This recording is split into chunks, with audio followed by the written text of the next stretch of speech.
नास्ति परायणं परतरं रामस्य दासोऽस्म्यहम् रामे चित्तलयः सदा भवतु मे भो राम माम् उद्धर मनोजवं मारुततुल्यवेगं जितेन्द्रियं बुद्धिमतां वरिष्ठं वातात्मजं वानरयूथमुख्यं श्रीरामदूतं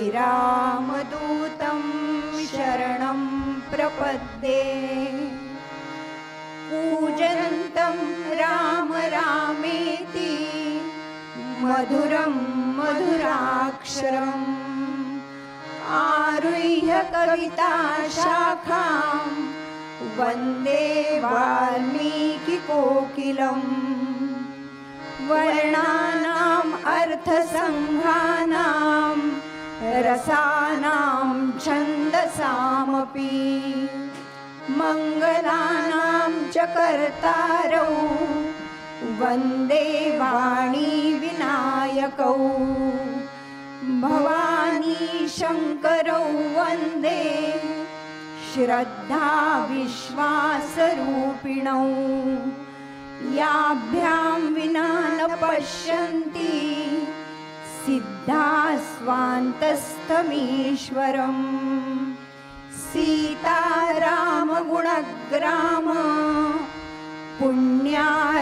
पुण्यारण्यविहारिणौ वन्दे विशुद्धविज्ञानौ कवीश्वरकपीश्वरौ यन्मायावशवर्ति विश्वमखिलं ब्रह्मादिदेवासुरा यत्सत्त्वादमृषैव भाति सकलं रज्जौ यथा हेर्भ्रमः यत्पादप्लवमेकमेव हि भवां बोधे स्थितिर्षावतां वन्देऽहं तमशेषकारणपरं रामाख्यमीशं हरिम् नानापुराणनिगमागमसम्मतं यद् रामायणे निगदितं क्वचिदन्यतोऽपि स्वान्तः सुखाय तुलसी रघुनाथगाथा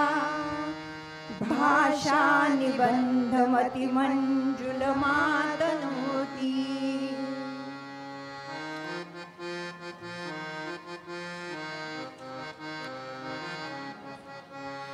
जानकी जीवन त्वं शरणं दशरथनन्दन त्वं शरणं जानकी जीवन त्वं शरणं दशरथनन्दन त्वं शरणं कौसल्यात्मज भ्रातृजीवना भक्तवत्सला त्वं शरणं जानकी जीवन त्वं शरणं जानकी जीवन त्वं शरणं दशरथनन्दन त्वं शरणं अयोध्याधीश त्वं शरणं रावणकन्दन त्वं शरणं अहिल्योद्धारक पतितपावना वालिमर्दना त्वं शरणं जानकीवन त्वं शरणं प्रजानुरञ्जन त्वं शरणं त्रैलोक्यपालक त्वं शरणं सजल श्याम घन हनुमज्जीवन रघुकुलनन्दन त्वं शरणं जानकी जीवन त्वं शरणं राजीवलोचन त्वं शरणं अजानुबाहु त्वं शरणं काकपक्षधर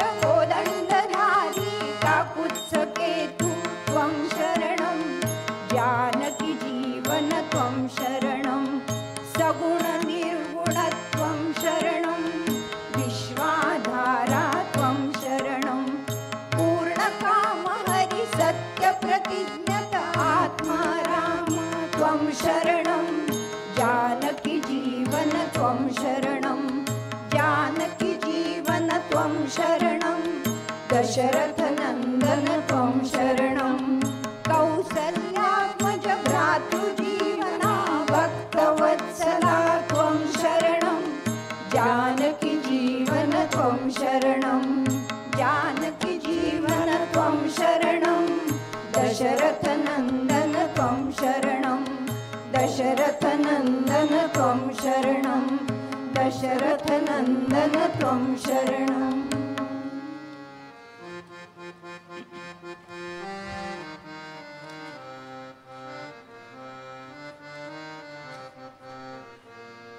बालसमय रवि भक्तियो तब तीन लोक भयो अंधियारो ताहि सो त्रास भयो जग कोय संकट काहू सो जातन टारो देवन आज्ञ करी विनती तब छांडी दियो रवि कष्ट निवारो को नहीं जानत है जग में कभी संकट मोचन नाम तिहारो लाल देह लाडील से अरुधरी लाल लंगूर वज्र देह दानवदलन जय जय जय कपीसूर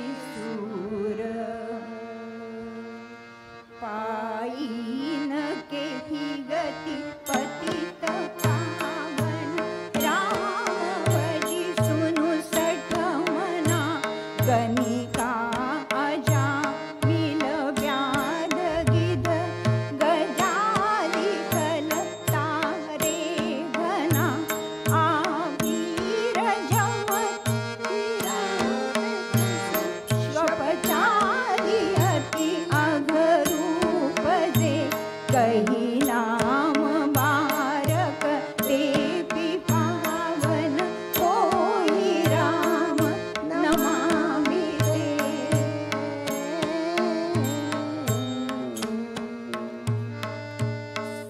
सीताकांत स्मरण जय जय राम पवन सूत स्मरण जय जय राम जय जय रघुवीर समर्थ नमः पार्वती पते हर हर महादेव भारत माता की जय। रामनवमीच्या उत्सवाला आजपासून सुरुवात होते आहे। या उत्सवामध्ये अर्थातच रामरायांचा महिमाच गायचा आहे। आता तर भारतामध्ये विशेषत्वाने रामजन्मोत्सवाचे आणि त्या अनुषंगाने अनेक कार्यक्रम ज्या पद्धतीने साजरे केले जात आहेत त्याला काही तोड नाही आणि असंच व्हायला पाहिजे। पण ज्या ज्या वेळी या देशावर संकट आली, ज्या ज्या वेळी धर्म आपत्तीत आला, त्या त्या प्रत्येक वेळी आमच्याकडे सर्व साधू संतांनी प्रभू रामचंद्रांची कथाच घेतली, रामायणच घेतलं आणि रामायणाला हाती घेऊनच हा समाज आहे तो पुन्हा जागेवर आणण्याचा, सुस्थिर करण्याचा प्रयत्न केला। सर्व काळ आपण बघत गेलात तर आपल्या लक्षात येईल की वाल्मिकींनीसुद्धा रामायण रचलं।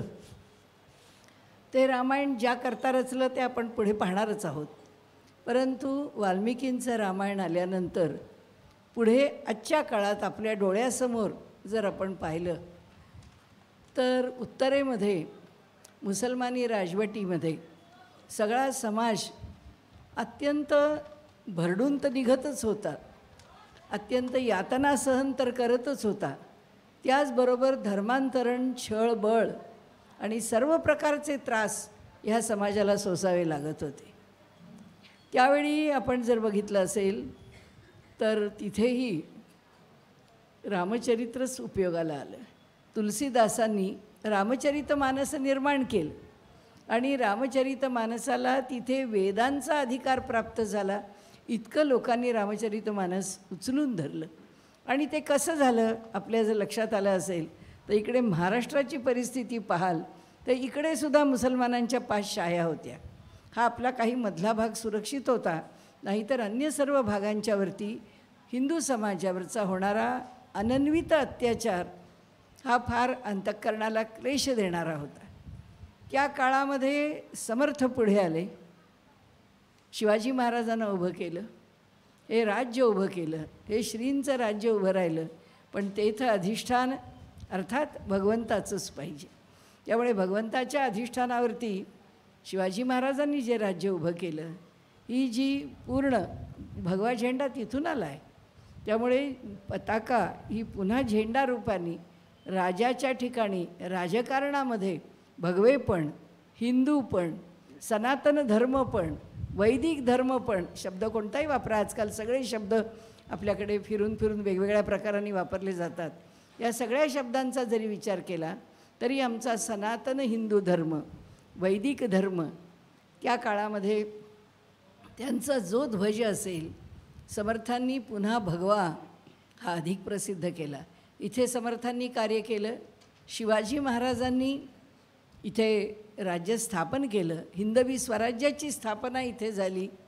आणि या ठिकाणी समर्थांनी ज्या प्रकारे रामायण, समर्थांनी ज्या प्रकारे रामचरित्र, समर्थांनी ज्या प्रकारे रामउपासना लोकांच्यामध्ये दृढ केली.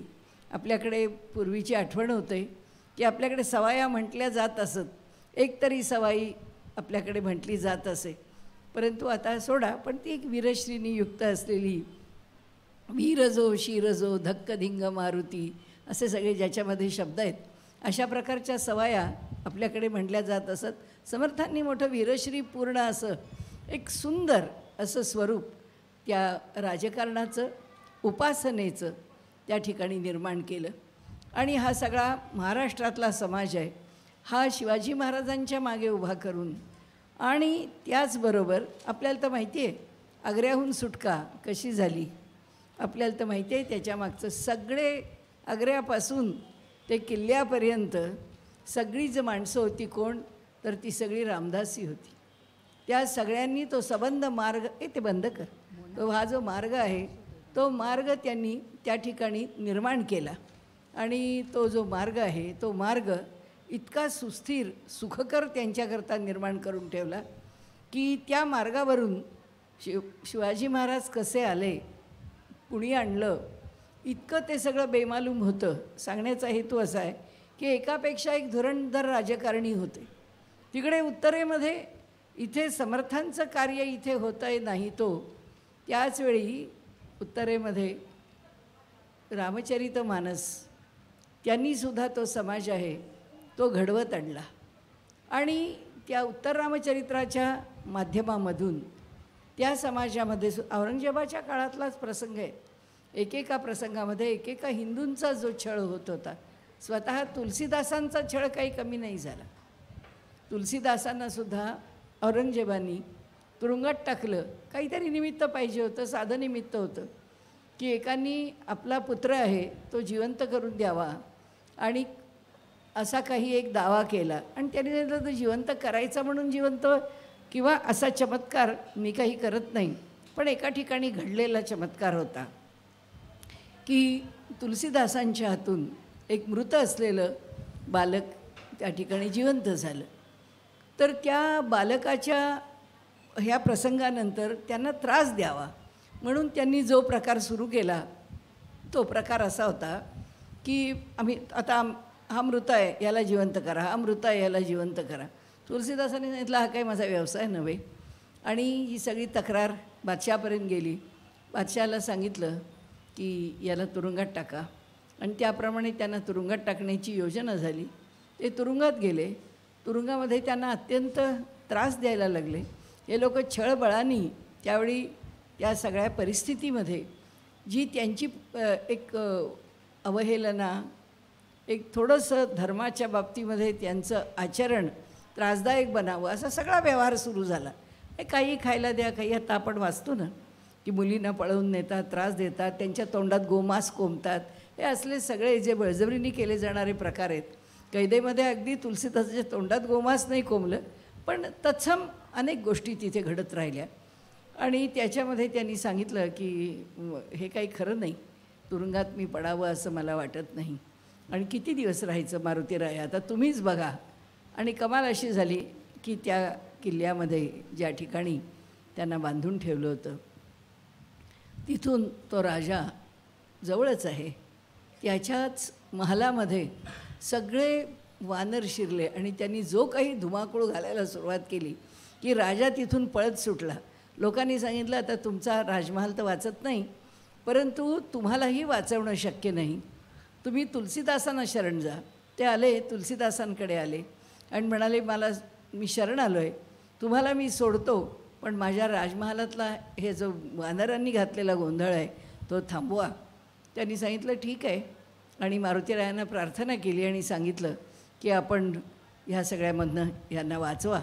आणि मारुतीरायांनी त्या सगळ्या वानरांना तिथे त्यांच्या पद्धतीने जसं थांबवायचं असेल तसं थांबवलं आणि तो राजा त्या त्रस्ततेतून वाचला. त्यानंतरची परिस्थिती अशी की तो राजा म्हणाला आता त्यांनी सांगितलं आता तुम्ही राजमहालात त्या राहायला जायचं नाही. ज्या महालामध्ये मारुतीरायांची वानरसेना गेली आहे त्या राजमहालात आता तुम्ही राहू शकत नाही आणि त्यामुळे इथे आपण राहायचं नाही. आणि आजही तो महाल त्याची साक्ष आहे, आजही तो महाल तसाच आहे आणि त्या महालामध्ये आजही कुणी राहत नाही. सांगण्याचा हेतू आपल्यापुढे असा आहे की मोठं अवघड असते परिस्थिती, येणारा काळ मोठा अवघड असतो, पण तुलसीदासांनी अनेक प्रकारांनी आपल्याला काही तुलसीदासांचं चरित्र सांगायचं नाही, पण त्या काळामध्ये असलेला जो हिंदू समाज आहे त्याचं मनोबल खचू नये म्हणून किती किती प्रकारांनी त्यांनी आपल्याकडनं प्रयत्न केलेत, किती तऱ्हेने त्यांनी आपला समाज त्या एका रात्रीतून, आता पुष्कळ कथा होतील, पण एक गोष्ट अशी आली की अनेक दुखणी आहेत, त्या दुखण्यांच्यावरती काहीतरी आपण योजना करा.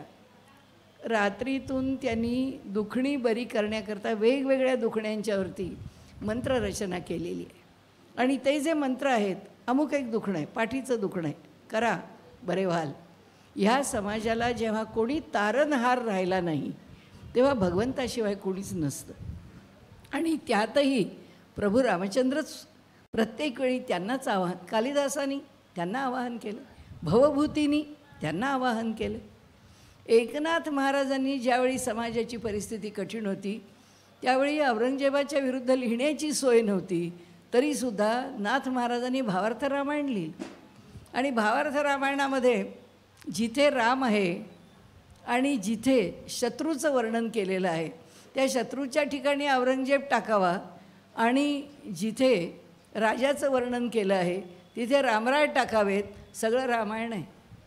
आणि कशा प्रकाराने शत्रूचा निपात करावा हे त्या ठिकाणी लिहिले. सांगण्याचा हेतू आपल्याला असा आहे की आमच्या धर्मामध्ये आम्ही टिकण्याकरता आमच्या समाजावरती जी सर्वदूर संकटं येत गेली, आणि नेहमी असंच असतं, चांगल्या गोष्टीवरच संकटं येतात, वाईटाला संकट येत नाही. कारण वाईटाच्या ठिकाणचा असणारा जो धच्चोटपणा असतो तो सज्जनाकडे कधीच नसतो आणि त्यामुळे तो बेपर्वा असतो, तो कसाही वागतो, तो समाज बेबंद असतो, तो समाज कुठल्याही नियमांमध्ये गुंतलेला नसतो, त्याला कशाचा विधिनिषेध नसतो, कोणतीही नैतिकता नसते. आणि त्यामुळे या समाजामधली माणसं ही सुखेनैवे राहू शकतात. कारण काहीही झालं तरीसुद्धा माझी फक्त सोय झाली पाहिजे, काहीही झालं आम्ही जगले पाहिजे, आमचा धर्म छळ बळ काय वाटेल ते असो, म्हणजे बलात्कार असोत, त्यांच्यावरती अत्याचार असोत, काही असो, हिंसा असो, कोणतीच गोष्ट सुटत नाही आणि केलं जातं असो. या सर्व गोष्टींच्यामध्ये रामायणानेच प्रत्येक वेळी साथ दिली आहे. भाग्य आमचं असं आहे किंवा दुर्दैव आमचं असं आहे किंवा दुर्दैवातून निर्माण झालेलं भाग्य आहे, काय मला सांगता येत नाही. परंतु ह्या देशाची आज अशी परिस्थिती आलेली होती, हा देश काही स्वतंत्र राहू शकत नव्हता, हा देश काही हिंदू राहू शकत नव्हता, ह्या देशामधलं अराजक काही संपू शकत नव्हतं. ह्या सर्व आजही मोदी आवाहन करतायत की कोणत्याही क्षणी आपल्यावरती प्रचंड मोठे हल्ले अंतर्गत होणार आहेत. सगळ्यांनी सावध राहा, सगळ्यांनी संघटित राहा, हिंदूंनी आपल्या भोवतालच्या वातावरणाच्या विषयी सजग राहा, नाहीतर एखाद दिवशी येणारं जे स्वरूप असेल संकटाचं, परचक्राचं माहीत नाही आपल्याला, पण त्याच्यामध्ये आपलं नुकसान होईल. म्हणजे सांगण्याचा हेतू असा आहे की आज जी जागृती ते आम्हाला सांगतायत, आज ज्या प्रकाराने समाजाला सांभाळून राहायला ते सांगतायत, त्याच्या आधी हा समाज 10 वर्ष सावरला कोणी? रामरायांनी सावरला. कोर्टामधून सुद्धा निर्णय देताना वकिलांचे जर आपण वाचलं असेल, व्हॉट्सॲपवर फिरतंच आहे सगळं, आणि त्याही वेळी फिरतच होतं. वकिलांनी सांगितलं कोणत्याही प्रकारच्या दबावाखाली मी विरोधी निर्णय देऊ शकत नाही. काय सांगितलं आहे त्यांनी? रामरायाच्या मंदिरात सांगायला तर काहीच अडचण नाही. त्यांनी सांगितलं मला रामरायांनी संदेश दिला आहे आणि मी माझं निकालपत्र आहे ते लिहिलेलं आहे. मला संकेत आहे प्रभू रामचंद्र ह्या देशाला राखण्याकरता असणारं दैवत आहे, सर्व संकटामधून दूर करणारं दैवत आहे. त्यांनी आम्हाला सर्व प्रकारांनी सर्व काळात राखलेलं आहे. आमचे इतिहास आहेत, आमची पुराणं आहेत, वेद आहे. वेदांचा तर अर्थ आम्हाला कळतच नाही, कारण अवघड आहे ते सगळं आर्ष वाङ्मय आहे. त्यातलं संस्कृत आम्हाला समजणं अवघड आहे. त्यामुळे वेदांचं ज्ञान होणं अवघड आहे. परंतु पुराणं, त्याकरता व्यासांसारख्यांनी 18 पुराणं लिहून ठेवली. काय ते लिखाण थोडं आहे? काय त्या श्लोकांची संख्या, एकेका पुराणातल्या श्लोकांची संख्या 20-20, 25-25 हजारांमध्ये आहे. आणि त्यामुळे एकूण जे कार्य केलेलं आहे ते कार्य खूप मोठं आहे, खूप मोठं आहे. व्यासांनी केलेलं कार्य खूप मोठं आहे. तरीसुद्धा पुराणांमध्ये जे आलं, पण इतिहास, आमच्या देशाचा जो इतिहास आहे 2च, एक वाल्मिकी रामायण आणि दुसरं व्यासांनी लिहिलेलं महाभारत. महाभारताला 5वा वेद म्हणतात आणि रामायण हा तर आमचा आदर्शच आहे. रामायण हा तर आमचा इतिहासच आहे. रामायण हा तर आमचा जीवनग्रंथच आहे. आणि त्यामुळे रामायणाच्या बाबतीमध्ये हे महाकाव्य आहे, ते आद्य महाकाव्य आहे. जगामध्ये सर्वांनी आपापल्या परीने प्रयत्न केले की जगातलं पहिलं काव्य, जगातलं पहिलं साहित्य आमच्याकडे निर्माण झालं, पण जगात ते सिद्ध नाही होऊ शकलं. सरस्वतीच्या वीणेवरचा पहिला झंकार आमचा वेद आहे. आणि जगामधला इतिहास काव्यबद्ध करणं किंवा इतिहास आमच्या समोर येणं हा पहिला इतिहास वाल्मिकींनी लिहिलेला आहे. जगात कोणी लिहिलेलं नाही आणि ते रामचरित आहे. आणि आमची धारणा अशी आहे की जे वाल्मिकींनी लिहिलं आहे ते रामायण प्रमाण आहे. असं का बरं म्हणावं लागलं? त्याचं कारण असं आहे की जेव्हा या परकीयांनी जाणलं की ह्या देशामध्ये राम, धर्म, कृष्ण, देवदेवता, सदाचार, सन्नीती यावर या समाजाची फार श्रद्धा आहे. हा समाज सहसा हे सोडायला तयार होत नाही. विकृतीकरण कुणाचं करा? रामाचं. कारण राम हा मर्यादा पुरुषोत्तम आहे. मनुष्य जन्माला आल्यानंतर त्याच्या जीवनाला मर्यादा आहेतच. अशा सगळ्या मर्यादा प्रभू रामचंद्रांच्या चरित्रामध्ये आलेल्या आहेत. तरीसुद्धा प्रभू रामचंद्रांना कधी काय वागावं, कसं वागावं हा प्रश्न नाही पडला. माणसाच्या मर्यादित जीवनामध्ये नैतिकता राखून सत्य मार्गाने धर्मनिष्ठ जीवन कसं जगावं याचा आदर्श प्रभू रामचंद्रांनी आमच्याकरता घालून ठेवलेला आहे. त्यामुळे त्यांचा जो पुरुषार्थ आहे, त्यांचं जे जीवन आहे ते मानवाला आदर्श आहे. आणि म्हणून आपण म्हणतो की रामाचं चरित्र वाचायचं नाही आहे, रामाचं चरित्र अनुभवायचं आहे, जीवनामध्ये त्याचं आचरण करायचं आहे. आणि कृष्णाचं चरित्र आचरण्याकरता नाही आहे, बोध घेण्याकरता आहे. कृष्णाच्या चरित्रात तर बोध घ्यावा, तत्त्वज्ञान समजावं, आचरण, कारण तो पूर्ण पुरुषोत्तम आहे. भगवंतानी आपल्या कुठल्याही मर्यादा न ठेवता जो अवतार घेतला आहे तो कृष्ण अवतार आहे. त्यामुळे कृष्णावतारासारखं मानव नाही व्यवहार करू शकत. रामावतार आदर्श आहे, कृष्णावतार नाही. आणि म्हणून प्रभू रामचंद्र, मोतीलाल नेहरूंसारख्या माणसांनीसुद्धा ब्रिटिशांकडे जाऊन सांगितलं की मला ही जमीन पाहिजे. त्यांनी सांगितलं का, ह्या जमिनीचा आग्रह का. नाही म्हणाले, तुम्ही कितीही पैसे मागा, मी हीच जमीन घेणार आहे, मला हीच जमीन पाहिजे आहे. तर तेव्हा त्या गव्हर्नरनी विचारलं की इतका आग्रह आपण करता आहात, त्याच्यामागे काही हेतू आहे का, काही कारण आहे का. ते म्हणाले हो, कारण आहे, कारण मला माझं घर बांधायचं आहे आणि त्यामुळे त्या आनंदभुवन बांधण्याकरता जिथे राम आणि भरताची भेट झाली आहे ती ही जागा आहे. तर माझं घर ह्या राम भरत भेटीच्या पवित्र स्थानावरती व्हावं अशी माझी इच्छा आहे. ज्यांच्या घरामध्ये ना घराणं, ना इतिहास, ना धर्म, ना चारित्र्य, ना व्यवहार, काहीही नव्हतं, तरीसुद्धा अंतःकरणामधला जो एक आतला आवाज असतो ना, महात्मा गांधी म्हणायचे ते माझा आतला आवाज, तसा प्रत्येकाचा आतला आवाज प्रभू रामचंद्रांच्या चरणाशीच लीन आहे. अशक्य आहे. वाईटाचा स्वीकार करून समाजामध्ये जगणं नेहमीच अशक्य आहे. मनुष्य वाईटाचा स्वीकार करून जगतो, त्याचं अंतःकरण जगत नाही, त्याची बुद्धी जगत नाही, त्याचा विचार जगत नाही, त्याचं जीवनही जगत नाही. तो नेहमीच अशांत आहे. आपण बघा सर्व दूर, आज राजकारण्यांची स्थिती बघा. असो, आपल्याला त्याच्या फार खोलात जायचं आहे असं नाही आहे. आज आपल्यापुढे धर्माचं स्वरूप सांगताना आज धर्माला एका प्रकाराने आलेली ग्लानी दूर करण्याचं काम या भाजपा सरकारने 2014 सालापासून सुरू केलं. वाटलं नाही. अर्थात पुन्हा ती भगवंताची कृपा आहे, पुन्हा ती प्रभू रामचंद्रांचीच कृपा आहे.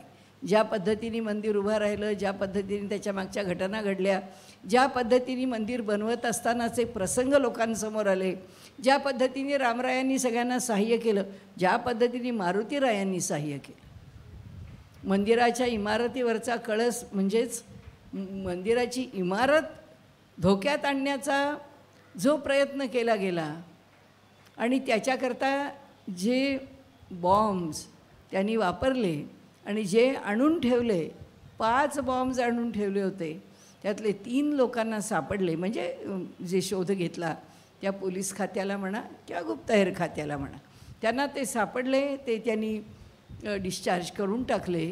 परंतु 2 बॉम्ब होते ना, ते तसेच कुठे पडले होते आणि माहिती कुठे आहे, कुठे बॉम्ब आहेत. पण एका मारुतीरायांनी, एका वानरांनी ते शोधले आणि ते लोकांपर्यंत आणून दिले आणि मंदिर वाचवलं आहे. कसले चमत्कार, किती प्रकारचे चमत्कार प्रभू रामचंद्रांच्या मंदिराच्या निर्मितीपासून आम्ही पाहिले. या 14 सालापासून या 10 वर्षामध्ये ज्या प्रकारे हा समाज जो पूर्णपणे आत्मविस्मृतीमध्ये गेलेला होता, या समाजाला हिंदू लाज वाटत होती. जो स्वतःला मिडल क्लास काय, हायर मिडल क्लास काय आणि ॲफ्लुएंट सोसायटीमधला मी आहे असं म्हणणारा काय, कुणालाही हिंदू म्हणून घेणं, हिंदूंचे सणवार, आमची जीवनपद्धती याच्याविषयी बोलणं किंवा ती आचरणं नको वाटत होतं, लाज वाटत होती, बॅकवर्ड वाटत होतं. यात काय अर्थ आहे असं वाटत होतं. 10 वर्षात समाज बदलला. सगळ्यांना हिंदू हिंदू शब्द जसा काही परवलीचा झाला. सनातन धर्म शब्द ऐकून तर कितीतरी मुसलमानांनी आपल्याकडे चळवळ बघण्यासारखी आहे. आपण कदाचित पाहिली पण असेल की कैकांनी, विचारवंतांनी, मुस्लिम विचारवंतांनी हिंदू धर्म म्हणजे सनातन धर्म स्वीकारला. आपल्याला थोडंसं त्याची ओळख करण्याचा काय, प्रभू रामचंद्रांच्या अधिष्ठानावर आम्ही ह्या धर्माचा विचार करतो आहे. गर्व से कहो हम हिंदू है असं म्हणताना आता असं झालं आहे की सनातन धर्म की जय. आता जेव्हा जय जयकार केला जातो तेव्हा सनातन धर्माचा केला जातो. पण सनातन धर्म म्हणजे काय आहे, कुठं माहिती आहे आम्हाला? तरी हिंदू हिंदू एवढा शब्द माहिती आहे आणि असं वाटतं आमचा हिंदू धर्म टिकला पाहिजे. नाही, मुळामध्ये आमचा सनातन धर्म आहे. सनातन जो नित्य नूतन आहे तो सनातन आहे, जो अक्षय आहे, जो शाश्वत आहे, जो अनादी काळापासून चालत आलेला आहे, जो अनंत काळापर्यंत पुन्हा पुन्हा वेगवेगळी वळणं घेत चालतच राहणार आहे, हा सनातन धर्म आहे.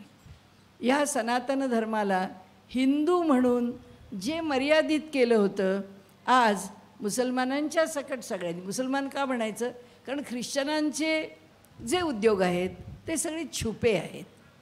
पण मुसलमानांचा उद्योग थेट आहे, समोरासमोर आहे, हल्ला अगदी समोरून आहे. ख्रिश्चन लोक जे आहेत ते मुसलमानांच्यासारखा समोरासमोर हल्ला करत नाहीत.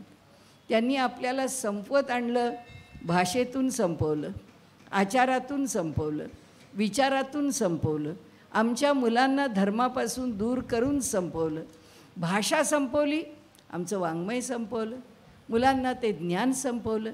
अनेक अनेक गोष्टींमधून या ठिकाणी आम्ही दूर गेलो, आमच्या संस्कृतीपासून दूर गेलो.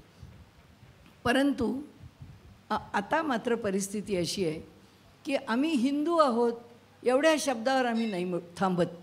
आता एक नवीन शब्द पुन्हा कॉईन झाला आहे, हिंदू धर्म म्हणतात. पूर्वी म्हणजे मधल्या काळात 1-2 वर्षापूर्वीपर्यंत सनातन धर्म म्हणत होते. आता सनातन हिंदू धर्म की जय असं म्हणतात. आता सनातनता कोणाला आहे? आज तुम्ही ज्याला हिंदू धर्म म्हणता ते हिंदू धर्माला सनातनता आहे. सनातन म्हणजे काय आहे? हा धर्म कशावरती अवलंबून आहे? हा धर्म कशापासून निर्माण झाला आहे? हा धर्म जो निर्माण झाला आहे तो वेदाधिष्ठित आहे, म्हणजे तो वेदांपासून निर्माण झाला असं म्हटलं तर अतिशयोक्ती होऊ नये. म्हणजे हा वैदिक धर्म आहे. वेदांनी जी तत्त्व सांगितली आहेत ती सगळी तत्त्व हा जो धर्म पालन करतो तो वैदिक धर्म. तो वैदिक धर्म कसा आहे? अगं ते बंद ठेव ना. तो वैदिक धर्म जो आहे तो सनातन धर्म आहे.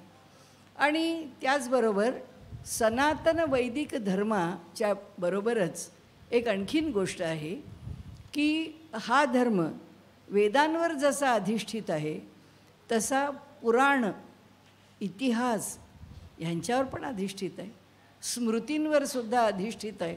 म्हणून आम्ही रोजच्या जीवनामध्ये संकल्प करताना श्रुती स्मृती पुराणोक्त असा संकल्प करतो. का? कारण जो श्रुतींवर अधिष्ठित आहे, स्मृतींनी ज्याला नियम घालून दिलेले आहेत आणि पुराणांनी त्या नियमांनी चालणारे लोक कसे शाश्वत यश मिळवून राहिले, कसे जीवनामध्ये कृतार्थ झाले, त्यांनी कसा मोक्ष प्राप्त करून घेतला, या संदर्भामध्ये त्याचं स्मरण म्हणून आपण श्रुती स्मृती पुराणोक्त असं धर्माचं स्वरूप जाणतो. पण हे झालं कसं? श्रुती स्मृती पुराणोक्त झालं कसं? कारण हा मुळात वैदिक धर्म आहे. हा वैदिक धर्म वेदांवरती अधिष्ठित आहे. ठीक आहे, वैदिक धर्माप्रमाणे आचरण करावं, वैदिक धर्माप्रमाणे आचरण करणं अत्यंत कठीण आहे. कारण त्याचे विधिनिषेध जे आहेत ते फार कडक आहेत. एकेकाळी लोक त्या विधिनिषेधांचा विचार करून आपल्या जीवनामध्ये आचरण करत होते. जोपर्यंत हे सर्व टिकलं तोपर्यंत तो वैदिक धर्म श्रुती उक्त, श्रुतींनी सांगितलेला, श्रुतींच्या प्रमाणे आचरण करणारा असा धर्म होता. पुढे असं झालं की या धर्माचं आचरण करता करता समाज थोडा ढिला झाला. कोणता काळ समजावा आपण? कृतयुगाच्या शेवटी. कारण ही जी युगं आहेत कृत, त्रेता, द्वापार आणि आता आम्ही कलियुगात आहोत, शेवटचा कली. कृतयुगाचा शेवट म्हणजे थोडं थोडं माणसाच्या मनावरचं जे नैतिकतेचं एक असणारं बंधन म्हणू नका, पण असणारा जो एक ध्येयवाद, जो एक विचार, जे एक स्वतःनी घेतलेला विधिनिषेध, या सगळ्याच्या संदर्भामध्ये तो बदलायला लागला. आणि तो जसा बदलायला लागला तसा समाजामध्ये असा एक विचार ऋषीमुनींच्या ठिकाणी आला की असा आता हा श्रुतीनी उक्त असा धर्म राहणं अवघड आहे आणि त्यामुळे आता आपल्याला काहीतरी बदल करायला हवा. म्हणून काय आलं? स्मृती आल्या. स्मृती म्हणजे असं की ज्याच्यामध्ये कसं राहावं, कसं वागावं, कसं बोलावं, जीवन कसं असावं, या सगळ्याच्या संबंधाने काही चर्चा केलेली आहे. ती जी चर्चा आहे ती चर्चा करताना आपल्याकडे वर्णन असं केलं आहे की कृतयुगात जीवन कसं होतं.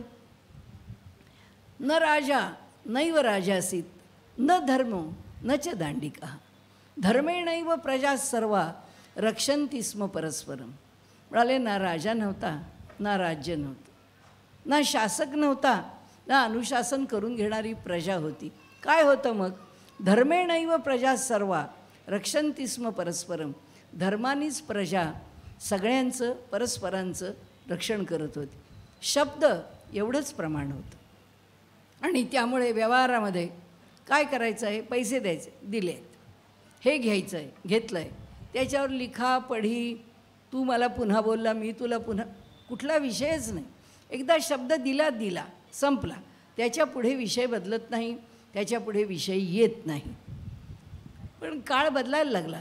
त्यावेळी असं वाटलं की लोकांच्यावरती काही संस्कार करण्याची जरूर आहे. आणि म्हणून स्मृती ग्रंथ लिहिले गेले. म्हणून स्मृती आल्या. स्मृती आल्यानंतर त्या स्मृतींच्या मधून जीवनाला एक आचार धर्म आला.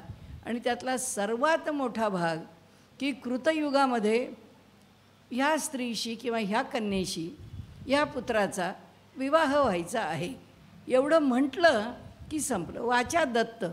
म्हणून आजही आपल्या लग्नामध्ये वाङ्निश्चय अजूनही केला जातो.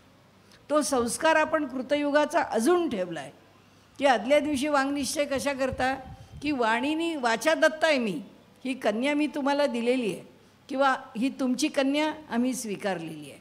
हा जो वाङ्निश्चय आहे तर कृतयुगामध्ये फक्त वाङ्निश्चयाने विवाह होत असे, कोणताही संस्कार करायची गरज नाही पडली. पण जेव्हा स्मृती आल्या तेव्हा पहिल्या आपण उद्या वसिष्ठांचं चरित्र पाहणारच आहोत. त्याच्यामध्ये वसिष्ठांनी कसं समाजाला सुस्थिर बनवलं हा विषय त्याच्यामध्ये येईलच. तर त्या स्मृती बनवत असताना ह्या ऋषीमंडळांनी जे कार्य केलं आहे त्यामध्ये विवाह संस्था तिथे पहिल्यांदा निर्माण झाली. आणि ज्ञात जगातला पहिला विवाह हा राम आणि सीतेचा आहे. हा पहिला विवाह आहे.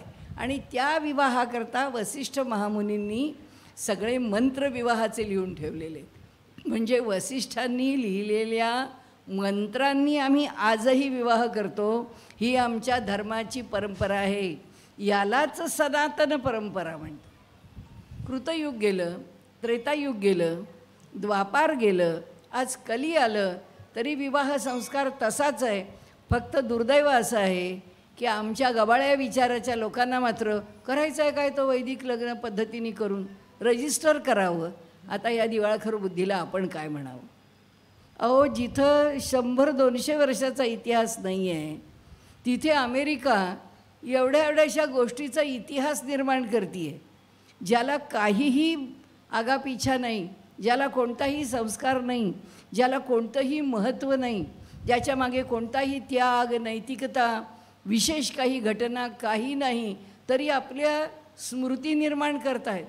त्या प्रत्येक गोष्टीचं महत्त्व निर्माण करत आहेत. आणि आमच्याकडे लाखो वर्षांपासून जो विवाह संस्कार चालू आहे तेव्हानी आम्हाला बुद्धी दिली कोणती आणि कशा करता हाच प्रश्न निर्माण व्हावा. असा व्यवहार आज दुर्दैवाने कलियुगामध्ये स्वतःला बुद्धिवादी म्हणणारे, स्वतःला रॅशनल इंटेलेक्च्युअल्स म्हणणारे करतात. त्याला काय दुर्दैवत यांचं आहे. धर्माचं काही बिघडत नाही, सनातन धर्माचं तर त्याहून काही बिघडत नाही.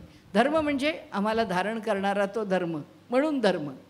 सनातन धर्म ज्या धर्माने आम्ही चालतो तो काही बिघडत नाही. कारण नुकसान जो तो आपलं करून घेणार आहे, जसं वागणार आहे तसा त्याचा लाभ आहे किंवा तोटा आहे. त्याच्यामध्ये मी आमचा त्याच्यावर अरे तुझा विश्वास असो की नसो, तुझ्या विश्वासावर काय आहे, वास्तव काय आहे. आणि तुला बाकीची वास्तवं मानावी लागतात म्हणून तू मानतोस, मग तिथे तुझा बुद्धिवाद येत नाही. इथेच कसा बुद्धिवाद येतो. असो ज्ञात जगातला पहिला विवाह संस्कार हा प्रभू रामचंद्र आणि सीता यांचा विवाह आहे, जो संस्कार वसिष्ठांनी निर्माण करून दिला आणि ह्या समाजामध्ये तो चालू राहिला. हा स्मृतिकाळ आहे. स्मृतिकाळामध्ये फक्त नियम दिले, लोकांना त्या नियमांनी आचरण करायला सांगितलं, लोक त्या नियमांच्यामध्ये त्या बंधनात राहू लागले. त्रेतायुग संपत आलं तसं माणसं पुन्हा बदलायला लागली. त्रेतायुगाच्या शेवटी त्यांना आणखीन नियंत्रणाची जरूर जास्त भासली. समाज बिघडला आणि त्या समाजामध्ये इतो भ्रष्ट ततो भ्रष्ट, राजाही भ्रष्ट आहे आणि प्रजाही भ्रष्ट आहे, अशी परिस्थिती निर्माण झाली. अशा परिस्थितीमध्ये जे भगवंतांनी सांगितलं आहे यदा यदा हि धर्मस्य ग्लानिर्भवति अभ्युत्थानमधर्मस्य परित्राणाय साधूनां विनाशाय च दुष्कृतां आणि सर्वात शेवटी धर्मसंस्थापनार्थाय धर्माची संस्थापना करण्याकरता संभवामी युगे युगे मी युगायुगात जन्म घेणार आहे असं जेव्हा भगवंतांनी सांगितलं आणि म्हणून कृष्ण अवतार झाला. प्रभू रामचंद्र त्रेतायुगात आले. पुढे द्वापार युगामध्ये भगवान श्रीकृष्णाने हे जळ कौरव पांडव समाजातली अनैतिकता या सगळ्याला दूर सारून व्यासांच्या साह्याने सर्व पुराणांची निर्मिती करून सर्व ग्रंथांच्यावरती भाष्य निर्माण करून आमच्याकरता विपुल वैदिक वाङ्मयाचं पाथेय एक शिदोरी तयार करून दिली. आणि आम्ही व्यासांच्या त्या शिदोरीवरती या कलियुगामध्ये आलो. आता स्मृतीचा धर्म होता, स्मृतीप्रमाणे तेव्हा वागत होते, तो सुटला. कृष्णाच्या काळामध्ये भगवंतांनी काही सांगितलं तरीसुद्धा लोकांना ज्या चुका करायच्या त्या खंडीभर चुका लोक करतच होत आणि त्यांना व्हायचं ते शासन होतच होतं. मग त्या काळामध्ये पुराणोक्त धर्माचं पुराणांनी सांगितलेल्या गोष्टींचा सल्ला त्यानुसार समाज व्यवहार करू लागला किंवा समाजामध्ये त्या पद्धतीने जीवन जगावं असं एक स्फूर्तीचं स्वरूप त्या समाजाला मिळत गेलं. पण त्याच्याही पुढे कलियुग आलं. कलियुगामध्ये आता शिल्लक काय राहिलं?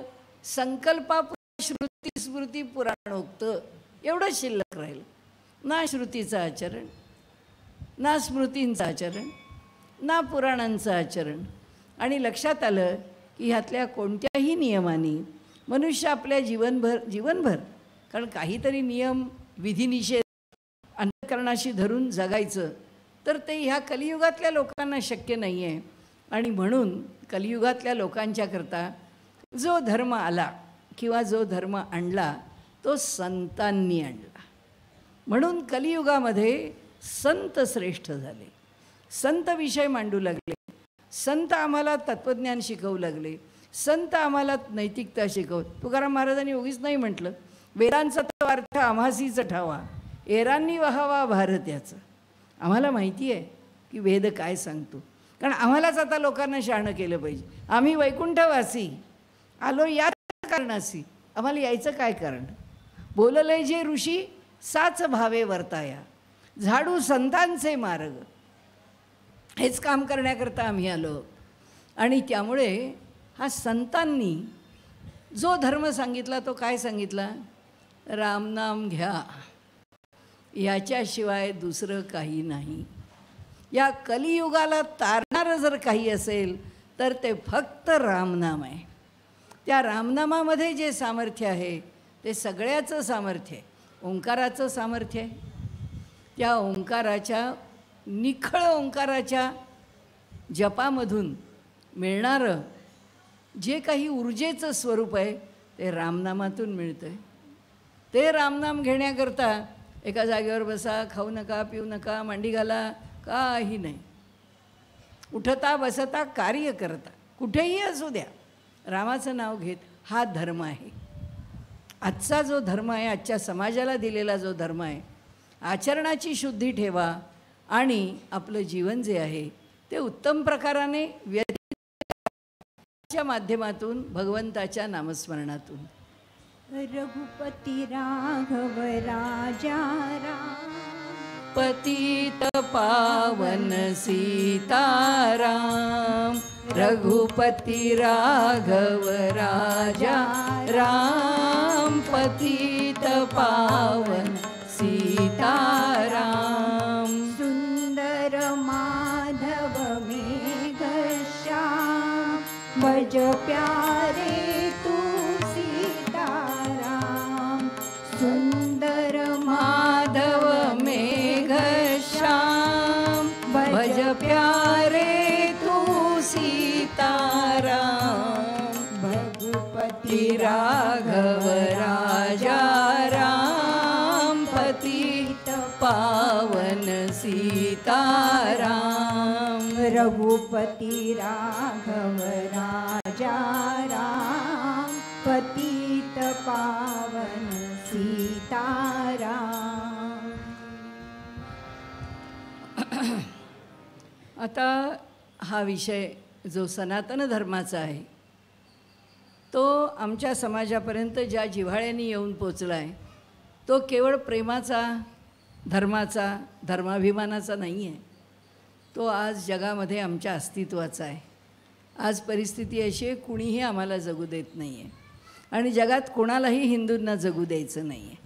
आणि त्यामुळे आम्ही जर सावध नाही राहिलो, आम्ही जर सावध नाही झालो, आमच्या देवदेवतांचं महात्म्य जर आम्हाला आम्ही आता कोणालाच शरण जाऊ शकत नाही।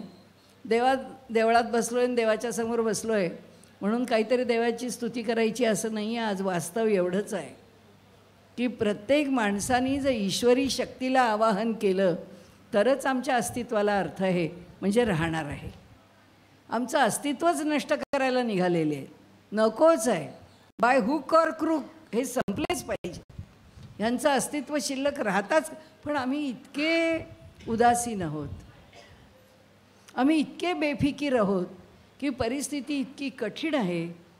आम्हाला राजकारणी सांगता आहेत, चांगली माणसं सांगता आहेत, समाजहितैषी सांगता आहेत, तरीसुद्धा आम्ही जागे होत नाही। हे दुर्दैव आहे। एवढीच गोष्ट आहे, प्रभू रामचंद्रांच्या मंदिरात बसून रामचंद्रांनाच मागायचे की आम्हाला प्रेरणा द्या, आम्हाला बुद्धी द्या, आम्हाला बळ द्या, आम्हाला सामर्थ्य द्या आणि आमच्याकडून करवून घ्या। कारण हा समाज कोणत्याही स्थितीत टिकला पाहिजे, टिकलाच पाहिजे आणि तो टिकणारच आहे, कारण तो सनातन हिंदू धर्म आहे। आज आपल्याला सनातन हिंदू धर्मावर बोलायचं नाही म्हणून जास्त बोलत नाही, नाहीतर सनातन शब्दातच त्याचं सनातनत्व आहे आणि ते कसं आहे ते कधीतरी वेळ आली तर बोलू, नाही तर आजचा तो विषय नाही। पण एक आहे, जगामधल्या किती संस्कृती, जगामधल्या किती प्रकारच्या भूमिका, जगामध्ये किती प्रकारचे धर्म एकेकाळी होते, नंतर नष्ट झाले। जे पूर्वी नव्हते ते नव्याने उदयाला आले। आपण पाहतोय, कोणाच्या नावं घेण्याची काही गरज नाही। कोणते कोणते धर्म पूर्वी होते आज नष्ट आहेत तेही आम्हाला माहिती आहे, आणि जे पूर्वी नव्हते पण आज उदयाला आले आहेत तेही आम्हाला माहिती आहे। तो एक उर्दू कवी म्हणतो, ईरान रोम मिश्रा सब मिट गए जहाँ से, कुछ बात है ऐसी कि हस्ती मिटती नहीं हमारी। म्हणाले जगातले इतके धर्म संपून गेले, त्यांचा नामोनिशाणी शिल्लक उरली नाही, पण आमचं काही असं वैशिष्ट्य आहे की ज्याच्यामुळे कुछ बात है ऐसी कि हस्ती मिटती नहीं हमारी, आमचं अस्तित्व संपूच शकत नाही। दुसरा कवी तर आणखीन म्हणतो, हाला नावाचा कवी आहे, तो म्हणतो, दिने हिजाजी का बेबाक घोड़ा, न जेहू में अटका न सेहू में रुका, किए पार जिसने सातों समंदर वो डूबा दहाड़े में गंगा के आकर। त्याने सांगितलं, जगभर ह्यांच्या हातातल्या पराजलेल्या तलवारी, कुराण, बायबल घेऊन हे जगभर फिरतायत आणि सगळ्यांचे धर्म नष्ट करून टाकतायत, सगळ्यांना धर्मांतरित करतायत। असं असूनसुद्धा जेव्हा ते आमच्या देशामध्ये आले आणि त्यांनी जेव्हा गंगा ओलांडायला सुरुवात केली, वो डुबा दहाडे में गंगा के आकर, गंगेच्या प्रवाहामध्ये मात्र त्या घोड्याला जलसमाधी घ्यावी लागली। दिने हिजाजी का बेबाक घोडा, न सेहू में अटका न जेहू में रुका, किए पार जिसने सातों समंदर, वो डुबा दहाडे में गंगा के आकर। तो इथे येऊन नष्ट झाला, इथे समाप्त झाला। जय सच्चिद्घन जानकी जीवन नारायण तव दासोहम, जय सच्चिद्घन जानकी जीवन नारायण तव दासोहम, जय सच्चिद्घन जानकी जीवन नारायण तव दासोहम, नारायण तव दासोहम, नारायण तव दासोहम। या धर्माच्या संदर्भामध्ये विषय मांडताना प्रभू रामचंद्रांचं जे अधिष्ठान आहे या राष्ट्राच्या मागचं, ते अधिष्ठान कोणीही विसरता कामा नये। एवढीच आमच्या ऋषीमंडळाची इच्छा आहे. आणि त्यामुळे ऋषीमंडळांनी जे कार्य करून ठेवलेलं आहे ते कार्य मोठं विलक्षण आहे. सप्तर्षी तर आहेतच. वाल्मिकी त्या सप्तर्षींमधले नाहीत, परंतु वाल्मिकींनी प्रभू रामचंद्रांच्या विषयी काव्य मात्र निर्माण करून ठेवलेलं आहे. आणि त्यामध्ये त्यांचं वैशिष्ट्य जर सांगायचं किंवा त्यांचं चरित्र सांगायचं, आपल्याकडे वाल्या कोळ्याचा वाल्मिकी झाला वगैरे म्हणतात, अशी तर काही कुठे कथा किंवा त्याला तर काही कुठे आधार आपल्याला पुराणामध्ये किंवा इतरत्र कुठे बघायला मिळत नाही. वाल्मिकींच्या बाबतीमध्ये असं आहे की ज्या कथा आपल्याला उपलब्ध आहेत त्यातल्या 1-2 कथा आहेत. एक तर मला वाटतं पुराणामध्ये कथा आहे आणि एक कथा तर प्रत्यक्ष वाल्मिकींनी आपल्या मुखानीच आपल्या रामायणामध्ये सांगितली आहे. रामायणामध्ये त्यांनी स्वतःचं जीवन थोडक्यात, पण मी कोण आहे, कसा आहे, हे त्या ठिकाणी सांगितलेलं आहे. आणि त्यामध्ये आपल्याला एवढं लक्षात येतं की वाल्मिकींचा एक पहिला भाग, एक त्या कथेचा जर विचारात घ्यायचा तर ती कथा असं सांगते की प्रभू रामचंद्रांचं अयोध्येमध्ये राज्य ठीक स्थिरस्थावर झालेलं आहे. त्यानंतरचा प्रसंग आहे. आणि त्यावेळी त्यांनी सांगितलं की वाल्मिकींनी हे जे रामायण लिहिलं ते रामायण लिहिण्यामागे तो इतिहास कसा निर्माण झाला, तो इतिहास काय आहे या संबंधामध्ये ते म्हणतात. तर त्यावेळी त्याच्यामध्ये असं वर्णन आलेलं आहे की वाल्मिकी आपल्या इथे अंघोळीला सकाळच्या वेळी तमसा नदीवरती चाललेले आहेत, आपल्या शिष्यांच्या बरोबर चाललेले आहेत. आणि जात असताना वाटेमध्ये ते एका भावविश्वामध्ये गेले. काही संकेत असेल, काही असेल, पण त्या स्थितीमध्ये जेव्हा ते चालत होते त्यांचं मन ज्या भावांमध्ये भरलेलं होतं, अशा स्थितीत त्यांनी पाहिलं की एक क्रौंच पक्ष्यांचं जोडपं आहे आणि नर मादी त्या ठिकाणी एका वृक्षावरती आहेत आणि एका पारध्यानी त्या नराचा वेध घेतला आहे आणि त्याला मारलेला बाण इतका मर्मस्थानी बसला की तो पक्षी घायाळ होऊन, अगदी रक्तबंबाळ होऊन असा तडफडत खाली पडला. आणि तो खाली पडलेला पाहिल्यानंतर वाल्मिकींना काही ते बरं वाटलं नाही. त्यांना त्यांच्या कवी मनाला म्हणा किंवा त्यावेळेच्या त्यांच्या भावस्थितीला ते काही जुळणारं नव्हतं. आणि त्यांनी त्या क्षणी जी अंतःकरणातली त्यांची जी तळमळ, भावना, जी उत्कटता किंवा भावनाशीलता जी त्या ठिकाणी विशेषत्वाने प्रकट झाली होती, ते सगळं त्यांच्या मुखातून एकदम बाहेर पडलं. आणि त्यांनी एक श्लोकच त्यांच्या मुखातून उच्चारला गेला. तो त्यांनी म्हटले, मा निषाद प्रतिष्ठाम त्वमगमः शाश्वती समाहा. आणि त्याच्या पुढे ते म्हणतात, यत्क्रौंच मिथुनात एकमवधीही काममोहितम. म्हणाले, अरे हे निषादा, त्या क्रौंच पक्षाच्या जोडीवरती तू त्या नराचा वेध घेऊन त्यांच्या जीवनातला जो आनंद आहे तो तू दूर केलास आणि ती मादी आता विलाप करते आहे. तर मला असं दिसतं आहे की ह्या पृथ्वीतलावरती आता तुझे पाय काही फार काळ राहू शकत नाहीत.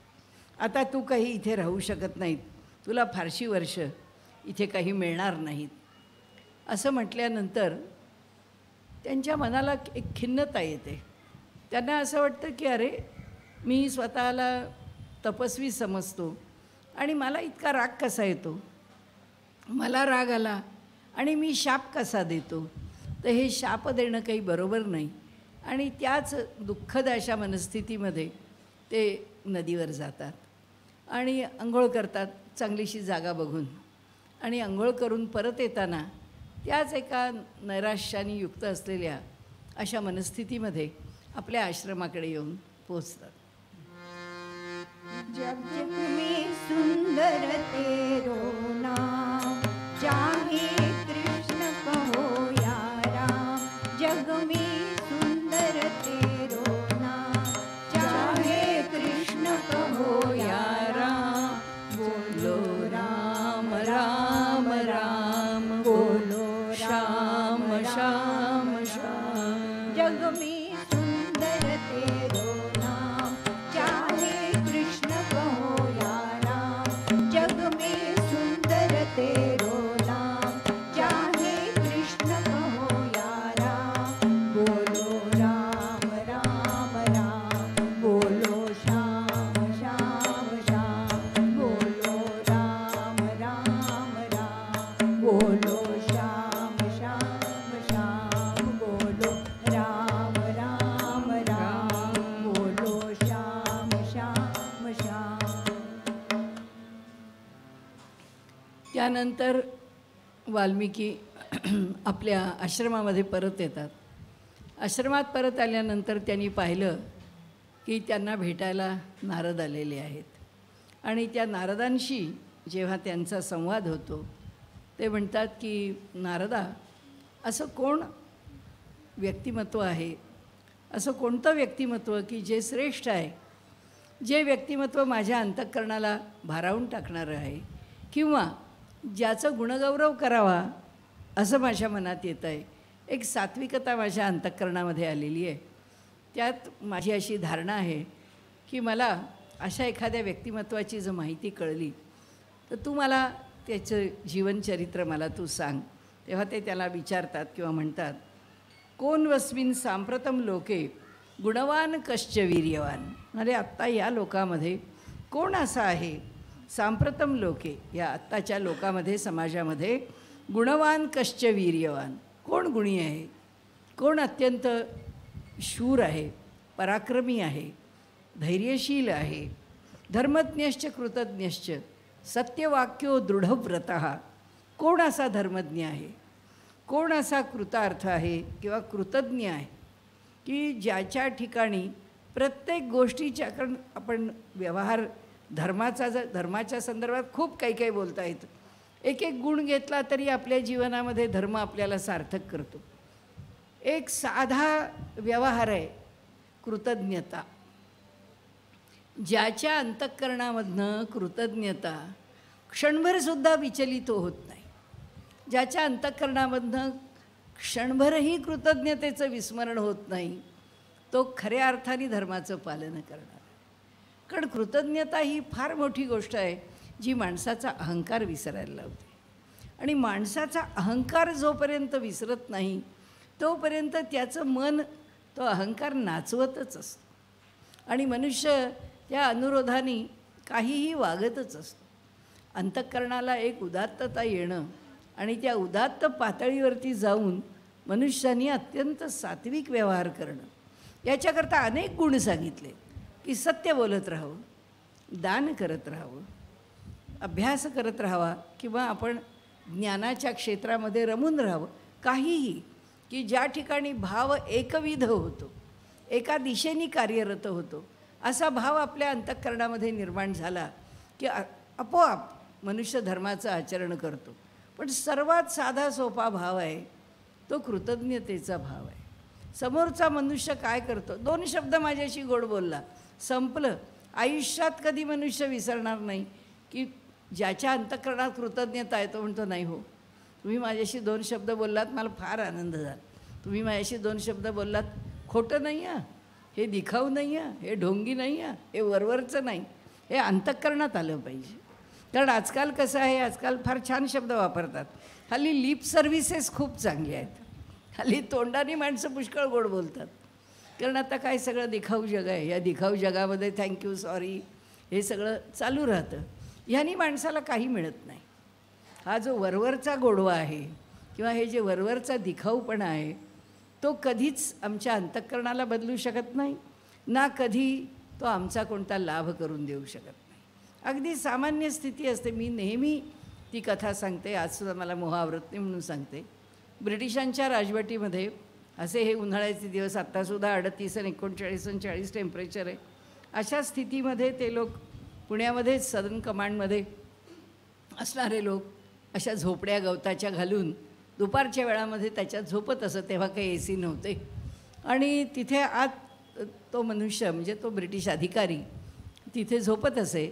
मग आता रोज ताजं गवत, आता त्यांनी काय आमच्या देशामध्ये येऊन राज्य उपभोगलं आहे, आमच्याकडनं जे काही वैभव उपभोगलं आहे इथे येऊन त्याला काही सीमा नाही आहे. लोकांना सांगत असत की गवताचे भारे घेऊन यायचे रोज, आणि ते शाकारण्याकरता दुसरी माणसं असायची. पहिले गवताचे भारे काढायचे आणि हे ताजे हिरव्या गवताचे भारे घालायचे, म्हणजे पुन्हा तापमान खाली येतं वगैरे वगैरे. तर ते आणून देणाऱ्या बायका होत्या, त्या सगळ्या यायच्या, डोक्यावर भारे घेऊन यायच्या, त्यांच्याकडे ते खाली करायचं, तिथे उतरवायचं, पैसे घेऊन जायचे. तर तो माणूस त्यांचा अधिकाऱ्यांचा तो नोकर जो होता तो यांच्या हातात पैसे द्यायचा. तर ते काय रोज 10 पैसे वगैरे काय असतील, 20 पैसे काय तेव्हाचं जे नाणं असेल, आपण धरू 4 आणे. तर असं ते रोज 4 आण्याचं गवत प्रत्येकीचं घेतलेलं असायचं. तर एक नाणं त्याला मिळालं नाही 4 आण्याचं, म्हणून त्यांनी तिला 8 आणे दिले. ती म्हणाली, हे काय बाबा, तू मला 8 आणे कसे दिले? तो म्हणला, अगं राहू दे, उद्याचे पैसे आहेत समज, उद्या घेऊ नको माझ्याकडून, घेऊन जाय पैसे. ती म्हणाली, नाही नाही, तुझे पैसे मी कशाला घेऊ? मी आज प्रामाणिकपणाने कमावून हा गवताचा भारा इथे आणला, रोज तुला देते, तू मला रोज 4 आणे देतोस. समजा उद्या माझं काही बरं वाईट झालं, मी आले नाही, तर काय तुझ्या 4 आण्याकरता पुढचा जन्म घेऊ का? म्हणजे मी आयुष्यात वाईट वागतच नाही. केवढा आत्मप्रत्यय आहे बघा, की आम्ही वेडंवाकडं वागतच नाही. तुझ्याशी वेडंवाकडं वागून मी काय करू? आणि हे वेडंवाकडं वागणं मी फेडू कुठे?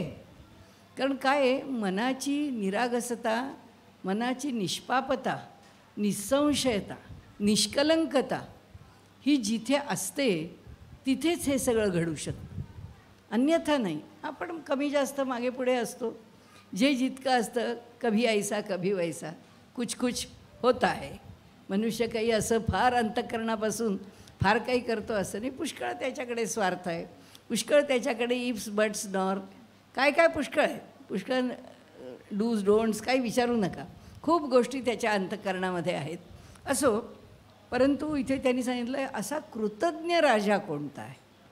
म्हणजे मला सगळ्या ठिकाणच्या त्यांच्या गुणांच्या विषयी जे विचारलं त्याच्यात मला विशेष वाल्मिकींचं वाटलं की जो राजा कृतज्ञ आहे त्याला काय गरज पडली आहे कृतज्ञ असायची. प्रजा कृतज्ञ राहील, राजा कृतज्ञ आहे, म्हणजे प्रभू रामचंद्र कृतज्ञ आहेत. म्हणून ते म्हणतात कृतज्ञश्च सत्यवाक्यो दृढव्रतः, जो आपल्या व्रताच्या विषयी दृढ आहे असा, चरित्रेण च कायुक्तः सर्वभूतेषु कोहितः. म्हणाले सर्व भूतमात्रांचं हित पाहणारा आणि आपल्या चरित्राच्या बाबतीत आपला चारित्र्याचा ठेवा हा जसा काही त्यांनी जतन करून ठेवला आहे, असं ज्याचं चारित्र्य आहे असा कोण आहे, चारित्र्य संपन्न असा कोण आहे. तेव्हा नारद मुनींनी त्यांना उत्तर दिलं आणि त्यांना सांगितलं सांप्रतच्या काळामध्ये असा असा राजा आहे की जो राजा त्याचं हे चरित्र आहे तो आता राज्यावर बसला आहे. सगळा रामायणाचा जो इतिहास घडून गेला आणि प्रभू रामचंद्र जेव्हा राज्यारोहण करून त्या ठिकाणी पट्टाभिषेक करून तिथे जेव्हा राज्य चालवत आहेत त्या स्थितीमध्ये त्यांनी सांगितलं की हे असं असं चरित्र आहे. फार आनंद झाला त्यांना प्रभू रामचंद्रांचं हे चरित्र ऐकून. श्रीराम जय राम जय जय राम, श्रीराम राम जय राम जय जय राम, श्रीराम जय राम जय जय राम, श्रीराम जय राम जय जय राम. हनुमान जी के मुख से निकले श्रीराम जय राम जय जय राम. शंकर जी का डमरू बोले जय जय राम. नारद जी की वीणा बोले पतित पावन सीताराम. श्रीराम जय राम जय जय राम, श्रीराम जय राम जय जय राम. हनुमान जी के मुख से निकले श्रीराम राम जय राम जय जय राम. शंकर जी का डमरू बोले रघुपति राघव राजा राम. नारद जी की वीणा बोले पतित पावन सीताराम. श्रीराम जय राम जय जय राम, श्रीराम जय राम जय जय राम. श्रीराम जय राम जय जय राम, श्रीराम जय राम जय जय राम. श्रीराम जय राम जय जय राम, श्रीराम जय राम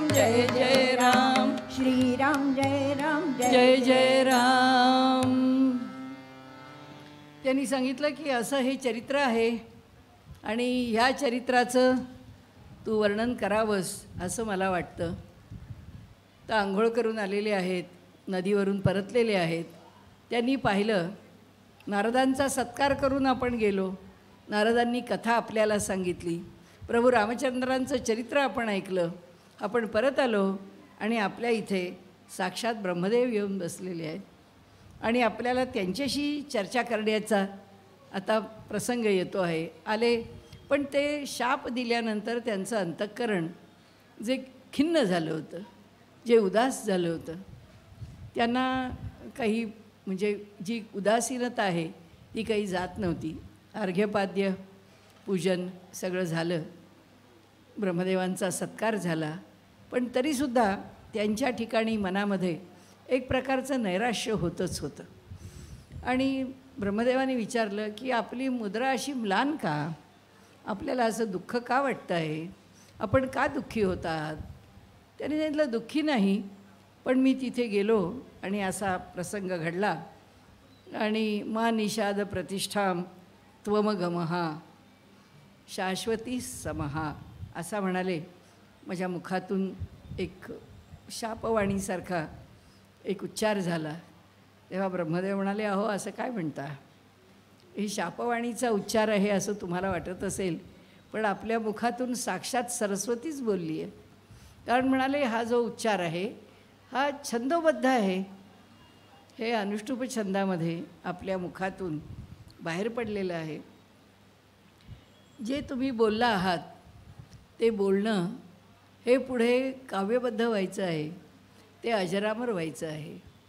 तुम्ही आत्ता जो काही उच्चार केलेला आहे किंवा ज्या काही छंदामध्ये तुम्हाला वाटतं आहे हा शाप दिला आहे, त्याच छंदामध्ये आपण प्रभू रामचंद्रांचं चरित्र लिहा.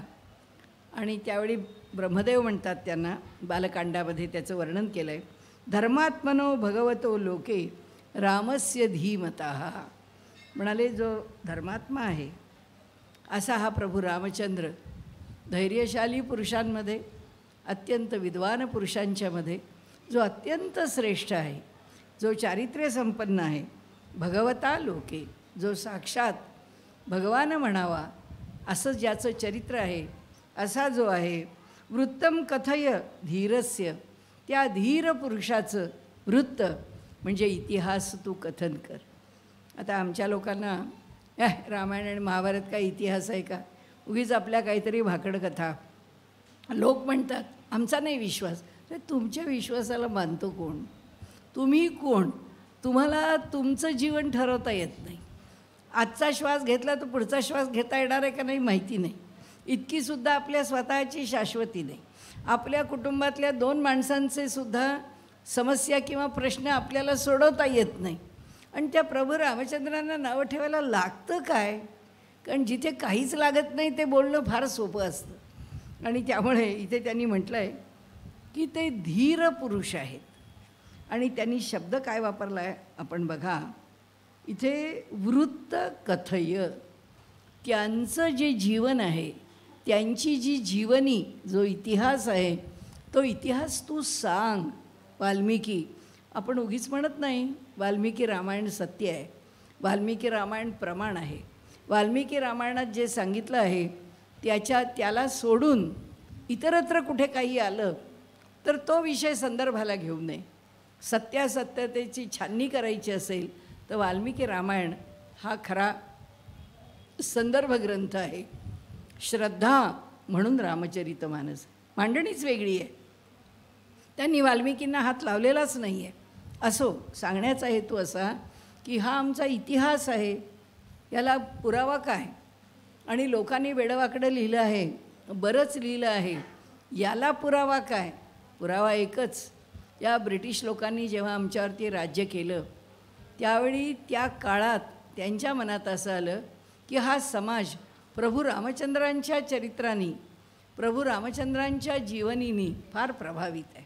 आणि ह्या सगळ्या समाजाचा आदर्श मर्यादा पुरुषोत्तम आहे. हा जो आदर्श आहे तो कलंकित केला पाहिजे, त्याच्यावरती वार केले पाहिजेत, म्हणजे ह्या लोकांची मती भ्रमित होईल आणि हे लोक काहीच्या काही अद्वा बोलायला लागतील. त्याकरता त्यांनी एक ॲवॉर्ड त्या ठिकाणी निर्माण केलं. त्याचं नाव बोडन चेअर ॲवॉर्ड असं आहे. आणि ते दरवर्षी दिलं जात असे. कुणाला? जो रामायण कथा अधिकाधिक विकृत करतो त्याला. म्हणजे रामाची सीता कोण काही लिहावं, राम रावण संबंध काय काही लिहावं, रावण सीता नातं काहीही लिहावं, रामायणातले घटनाप्रसंग काहीही लिहावेत. जितकं विकृत करता येईल तितकं रामायणाचं विकृतीकरण करावं आणि असं रामायण पुढे आणावं. जो अधिकाधिक विकृत करेल त्याला ते बोर्डन चेअर ॲवॉर्ड मिळत असे. आणि त्याचा संदर्भ आजही उपलब्ध आहे.